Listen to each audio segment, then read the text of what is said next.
बचपन में हम सभी लोगों ने ये कहानी तो बार बार सुनी है कि बार बार शेर आया शेर आया शेर आया बोला गया, लेकिन आखिर में जब इतनी बार बोल दिया गया तो उसके बाद जब सच में शेर आया तो फिर किसी ने उसकी बात मानी ही नहीं। कुछ ऐसा ही राजस्थान में मंत्रिमंडल फेरबदल के साथ हो रहा है।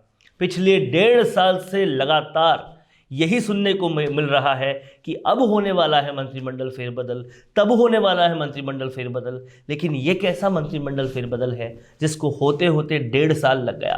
कभी प्रभारियों द्वारा टाला गया, कभी मुख्यमंत्री द्वारा टाला गया, कभी आलाकमान द्वारा टाला गया, कभी चुनाव की वजह से टाला गया। ये टालम टोली इतनी बढ़ गई कि शायद सब्र के बहुत सारे बांध अब टूटने की कगार पर हैं। लेकिन अब उपचुनाव के नतीजों के बाद बहुत हद तक ये संभव है कि नवंबर के मिड में मंत्रिमंडल विस्तार हो जाए। हर जगह क्रेडिबल रिसोर्सेज से ये बातें सामने आ रही है। इस पर हम और बहुत डिटेल में बातचीत करने वाले हैं और कई सारी बातें आपको बताने वाले हैं, लेकिन इसके लिए आप बने रहिए हमारे साथ। मेरा नाम है वरुण भंसाली और मैं हूं चेतना शर्मा आपके साथ, और आपका स्वागत करते हैं हम राजस्थान संवाद पर। चलिए चर्चा में आगे बढ़ते हैं और बात करते हैं उस मंत्रिमंडल विस्तार के बारे में जिसको बीतते बीतते 3 साल तो लगभग पूरे होने वाले हैं सरकार को, और अब तक पद खाली पड़े हैं मंत्रिमंडल विस्तार ना होने के कारण। न सिर्फ मंत्रिमंडल विस्तार की वजह से पद खाली है, उसके अलावा राजनीतिक नियुक्तियां भी आज तक नहीं हुई। संगठन में भी बहुत सारे पद खाली हैं और बहुत सारे आयोग भी भरना बाकी है, और 3 साल पूरे हो चुके हैं सरकार को। ऐसे में जो कार्यकर्ताओं की कंडीशन है, जो कार्यकर्ता इतने साल लगातार काम करता है इस चाह में कि वो कोई पावर पाए, वो कुछ बने, लेकिन 3 साल तक आपने उसे लटकाए रखा है, उसका क्या भुगतान होगा, क्या कुछ करना होगा, ये आज हम पूरी बातचीत करेंगे। लगभग 1.5 साल से सुनते आ रहे हैं हम लोग कि अब मंत्रिमंडल फेरबदल होने वाला है, लेकिन कभी इस चुनाव के चलते कभी उस चुनाव के चलते इसे बार बार टाला गया है। पर अब उपचुनाव के बाद कहानी बदल गई है। उपचुनाव के बाद ये साफ हो गया है कि अब मुख्यमंत्री गहलोत को फ्री हैंड दिया जाएगा, क्योंकि 2 उपचुनाव लगातार शानदार तरीके से जीती है कांग्रेस, और दोनों जगह पर कांग्रेस पहले नंबर की पार्टी बनी है और बीजेपी तीसरे और चौथे नंबर की पार्टी बनी है। इसके लिए आलाकमान ने फ्री हैंड दे दिया है। लेकिन अब इस फ्री हैंड के बाद क्या कुछ होने वाला है ये वाकई दिलचस्प होगा। पर पहले हम बात करते हैं उस नाराज़गी की, उस खेमेबाजी की, उस सब्र के बांध की जो लगभग टूटने की कगार पे है। क्या लगता है आपको चेतना कि सचिन पायलट का जो खेमा है, वो सचिन पायलट का खेमा बहुत ज़्यादा असमंजस में है। 15 तारीख को या फिर इसके आसपास मिड ऑफ नवंबर में अगर ये मंत्रिमंडल फेरबदल हो जाता है और उनको सेटिस्फाई नहीं किया जाता तो क्या संभावनाएं आपको नजर आती हैं? देखिए, एक बहुत बड़ा कार्यकर्ताओं का जो ग्रुप है वो सचिन पायलट के साथ है, और वो कब से इंतजार कर रहे हैं इस घड़ी का कि कब वो घड़ी आए, कब उन्हें उनका सम्मान वापस मिले और कब सम्मान के तौर पर उनको पद मिले जिसका वो इतने टाइम से इंतजार कर रहे हैं। और मुख्यमंत्री जी को जब फ्री हैंड दिया जा रहा है तो ये सबसे बड़ी असमंजस की स्थिति इसलिए है क्योंकि अब उनको पूरे अधिकार मिल जाएंगे अपनी तरह सचिन पायलट गुट में से चुनने का।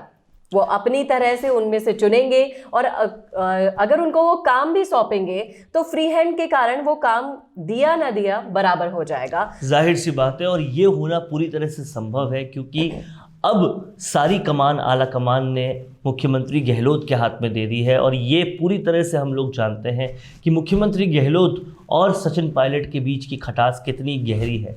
ऐसे में सचिन पायलट खेमे से कुछ मंत्रियों को ले के भी आ जाते हैं, कुछ मंत्रियों को बना भी देते हैं, कुछ नेताओं को अच्छी पोस्ट भी दे देते हैं, तो भी उनको फ्री हैंड नहीं दिया जाएगा। उनको किसी न किसी तरीके से उनकी पावर्स को कर्ब किया जाएगा। और अगर ऐसा हो जाता है तो कहीं से भी ये सेटिस्फैक्शन नहीं आएगा, और इसके बाद जो बवाल होगा या जो प्रलय आएगा वो राजस्थान की राजनीति में बहुत भयंकर हुआ। ऐसे में यहाँ पर मुख्यमंत्री गहलोत की एक बहुत बड़ी जिम्मेदारी भी है, क्योंकि अगला चुनाव भी जिताने की जिम्मेदारी आलाकमान उनको देगी अगर उनको फ्री हैंड देते हैं तो ऐसे में अगर उन्होंने सेटिस्फाई नहीं किया तो कहीं ना कहीं अपने मन के अंदर ये सब जानते हैं कि सचिन पायलट की लोकप्रियता क्या है, सचिन पायलट के पीछे कितने कार्यकर्ता हैं, जनता उन्हें कितनी पसंद करती है। तो ये वाकई एक बहुत बड़ी चीज होने वाली है और इस वजह से कार्यकर्ताओं को नाराज करना कांग्रेस को भारी भी पड़ सकता है जाहिर तौर पर। और ये भारी ना सिर्फ राजस्थान में पड़ेगा बल्कि पूरे भारत में पड़ेगा, क्योंकि कहीं ना कहीं राजस्थान की तरफ अब हर कोई देख रहा है, तमाम सारे स्टेट्स की कांग्रेस कार्यकर्ता देख रहे हैं कि यहाँ क्या करती है कांग्रेस, क्योंकि उसी पर कहीं ना कहीं निर्भर करता है कि कांग्रेस का टेक क्या होता है कार्यकर्ताओं को लेकर।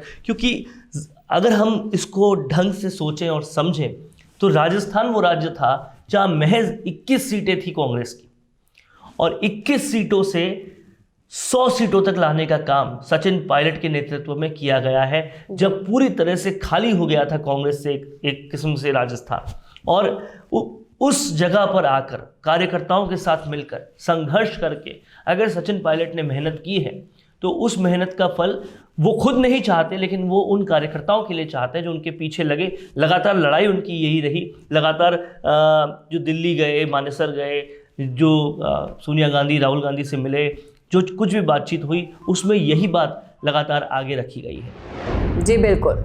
और जो सचिन पायलट ने अपनी कर्तव्य निष्ठता कांग्रेस को दिखाई है, सबको दिखाई है, सबको दिखता भी है कि वो सम्मान पाने लायक थे जो उन्होंने अभी तक नहीं मिला है, और फिर भी वो चुप हैं, अपनी पार्टी का इतना सम्मान करते हैं, उसके खिलाफ एक वर्ड नहीं बोलते, और उन्हीं की वजह से वो कार्यकर्ता भी चुप हैं अभी तक, जो असंतोष लेकर बैठे हैं मन में पर जाहिर नहीं करेंगे। क्यों? क्योंकि सचिन पायलट ने भी अभी तक अपने पार्टी के खिलाफ कुछ भी नहीं बोला है, और इसी वजह से वो कार्यकर्ता जो अभी तक चुप बैठे थे, अगर मंत्रिमंडल में कुछ फेरबदल होता है और सचिन पायलट गुट को अगर संतुष्टि नहीं मिली तो इसका बहुत बड़ा परिणाम भुगतना होगा कांग्रेस को जाहिर तौर पर। और ये परिणाम जो है वो कहीं ना कहीं कांग्रेस की old brigade versus new brigade की जो लड़ाई है उसको भी दर्शाता है, क्योंकि यहाँ कहीं ना कहीं यंगस्टर्स को पावर कम करने का खेल खेला जा रहा है टोटल कांग्रेस में, पूरी कांग्रेस में। और अगर अब इस बार भी सम्मान नहीं मिलता सचिन पायलट और उनके समर्थकों को तो जाहिर तौर पर स्पष्ट हो जाएगा कि कांग्रेस में युवाओं के लिए जगह बहुत कम रह गई है, और ऐसे में कांग्रेसी कार्यकर्ता भी इसी हिसाब से अपना आगे का एक्शन चुनेंगे, और शायद वो एक्शन आने वाले चुनाव में कांग्रेस को बहुत भारी पड़ सकता है।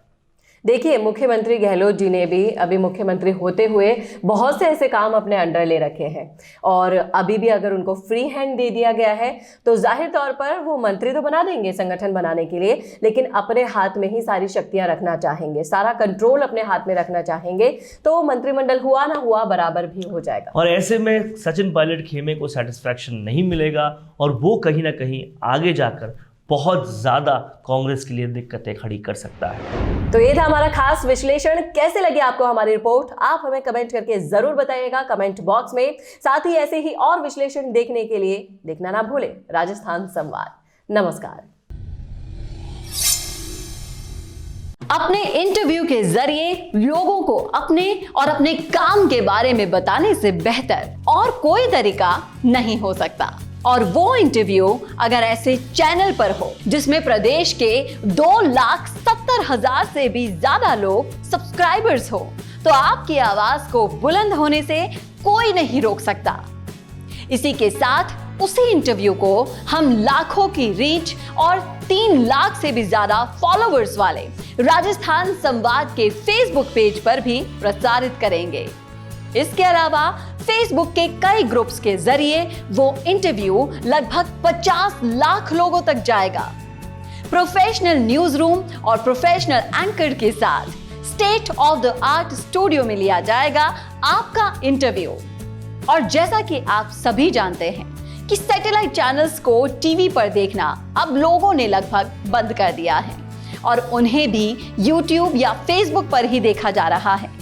तो इससे बेहतर क्यों ना आपका प्रचार एक डिजिटल चैनल पर ही हो, जहां पर आप ज्यादा से ज्यादा लोगों तक भी पहुंच पाए, और जो सिर्फ आपके बारे में बात करे। किसी और मुद्दे के बारे में नहीं।